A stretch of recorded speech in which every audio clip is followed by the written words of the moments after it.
Easter Mass, Papal parade, meeting with U.S. Vice President.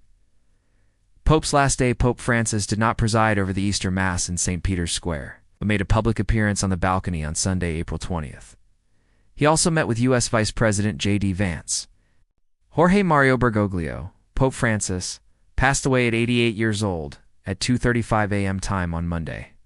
April 21st, the Vatican announced the cause of death was a stroke followed by irreversible heart failure.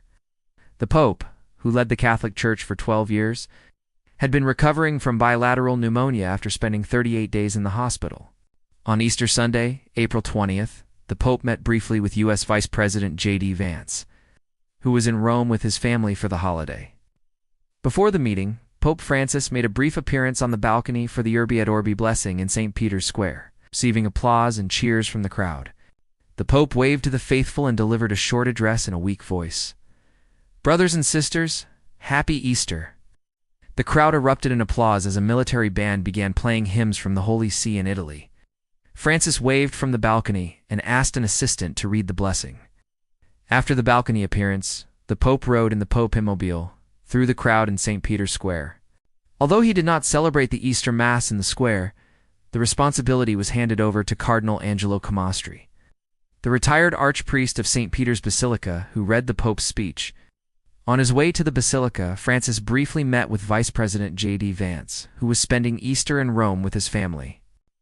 The meeting took place at the Casa Santa Marta, the Pope's official residence at the Vatican, around 11:30 a.m. local time. This encounter occurred 2 months after the Catholic leader sharply criticized the migration policies of the Trump administration.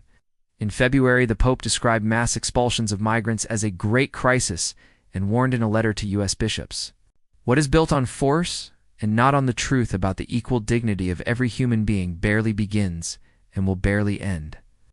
A video released by the U.S. Catholic news network EWTN showed Vance talking to the Pope, who was sitting in a wheelchair.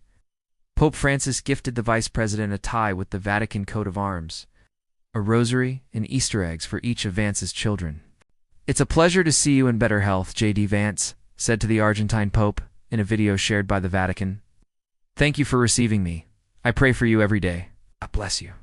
On Saturday, April 19th, Vance was also received at the Vatican by Cardinal Pietro Parolin, the Secretary of State, accompanied by Archbishop Paul Richard Gallagher, Secretary for Relations with States and International Organizations. During their meeting, Easter greetings were exchanged. According to the official note, the meeting was cordial and reaffirmed the strong bilateral relationship between the Holy See and the United States. The joint commitment to protecting religious freedom and conscience was renewed, the Vatican said. There was an exchange of views on the international situation, especially in countries marked by war, political tensions, and humanitarian crises, with particular attention to migrants, refugees, and prisoners. Weak from recovering from bilateral pneumonia, Pope Francis did not celebrate the Mass but appeared on the Basilica's balcony for the Urbi et Orbi blessing. The blessing was read by a cardinal. The St. Peter's Basilica was filled with daffodils, tulips, and other flowers donated by the Netherlands on a chilly but sunny spring morning. Francis has appeared in public only a few times since returning to the Vatican on March 23rd after a 38-day hospitalization. He did not attend the solemn services on Good Friday and Holy Saturday preceding Easter, but it was expected he would appear on Sunday, according to the Mass booklet and liturgical plans published by the Vatican. Easter is the most joyous time on the Christian liturgical calendar, celebrating Christ's resurrection after his crucifixion. This year, Easter is being celebrated on the same day by both Catholics and Orthodox Christians, marked by the announcement of a temporary Easter truce by Russia in its war with Ukraine. The Vatican's Easter celebrations traditionally include Mass and the Urbi et Orbi blessing from the Pope, a speech delivered from the gallery over the entrance to the Basilica, which typically summarizes global critical issues and human suffering. Pope Francis has drastically reduced his workload, following medical orders for 2 months of convalescence and respiratory therapy to improve his lung function. In his last appearance, he still had great difficulty projecting his voice, and his breathing remained labored.